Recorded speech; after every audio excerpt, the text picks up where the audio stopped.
What do we argue most of the time?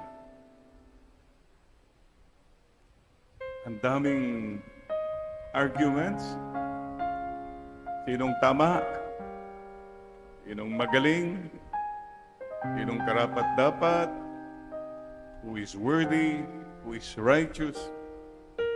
Endless. But you know, we don't only argue. Many of us, without arguing, are already comparing ourselves to one another. For example, tignan mo ngayon katabi mo, palagay mo kaya mas mayaman yan sa'yo? Anong pakiramdam mo? Tignan mo siya. We size up one another right away. Mas maganda ba siya sa'yo? O naman, siguro, kunti lang. You see how we size up one another? We don't argue, but palagay mo kaya yung katabi mo na yan, mas matalino siya? Or,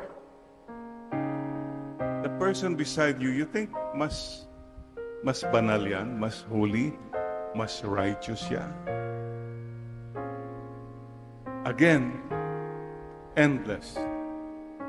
And if I may say, useless.